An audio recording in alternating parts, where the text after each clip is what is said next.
शिवाय।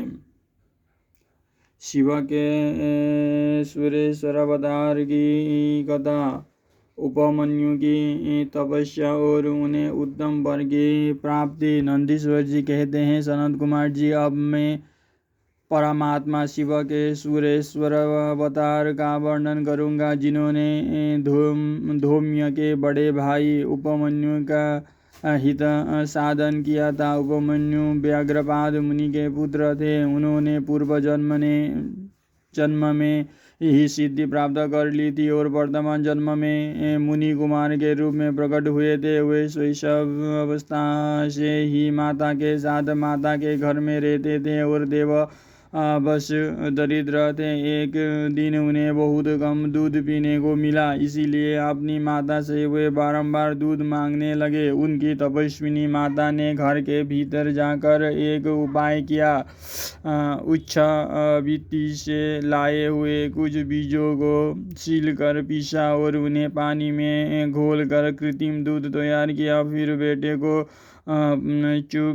चुप कर वो उसे पीने को दिया। माँ के दिए हुए उस नकली दूध को पीकर बालक उपमन्यु बोले, यह तो दूध नहीं है। इतना कहकर वे फिर रोने लगे।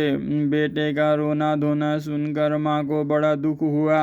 अपने हाथ से उपमन्यु की दोनों आंखें पोंछ कर उनकी लक्ष्मी जैसी माता ने कहा, बेटा, हम लोग सदा वन में निवास करते हैं, हमें यहाँ दूध कहाँ से मिल सकता है। भगवान शिव की कृपा के बिना किसी को दूध नहीं मिलता। बच्च, पूर्व जन्म में भगवान शिव के लिए जो कुछ किया गया है, वर्तमान जन्म में वही मिलता है। माता की यह बात सुनकर उपमन्यु ने भगवान शिव को आराधना करने का निश्चय किया। वो तपस्या के लिए हिमालय पर्वत पर गए और वहाँ वायु पीकर रहने लगे। उन्होंने 8 ईंटों का एक मंदिर बनाया और उसके भीतर मिट्टी के शिवलिंग की स्थापना करके उसमें माता पार्वती सहित शिव का आवाहन किया। तत्पश्चात जंगल के पत्र पुष्प आदि ले आकर भक्तिभाव से पंचाक्षर मंत्र के उच्चारण पूर्वक साम्य शिव की पूजा करने लगे। माता पार्वती और शिव का ध्यान करके उनकी पूजा करने के पश्चात वे पंचाक्षर मंत्र का जप किया करते थे।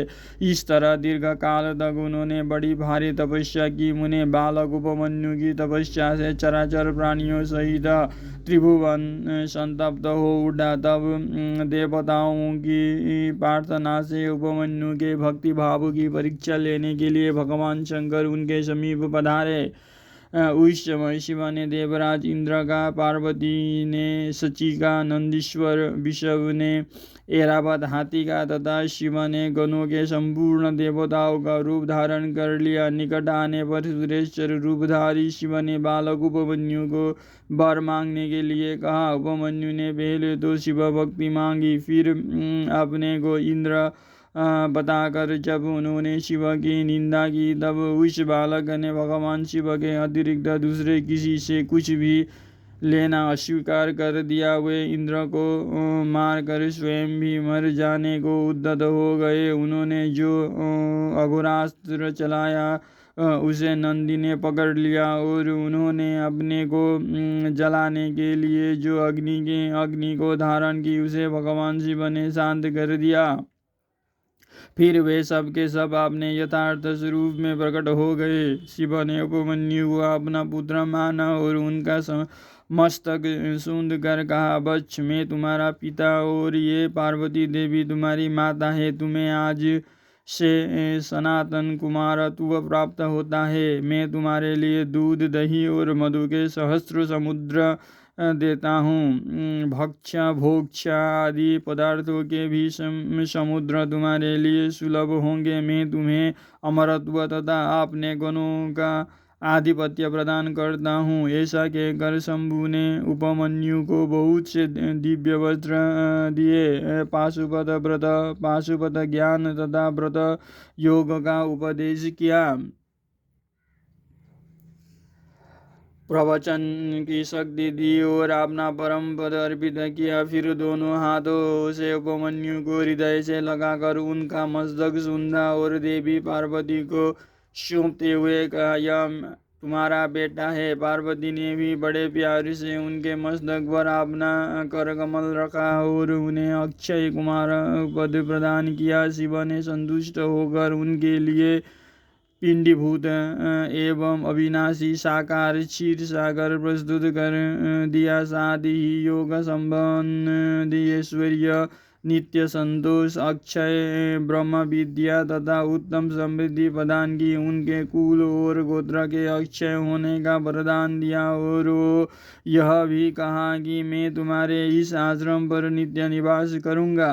इतना कहकर भगवान शिव अंतर्ध्यान हो गए। उपमन्यु पर पाकर प्रसन्नता पूर्वक घर आए। उन्होंने माता से सब बातें बताई।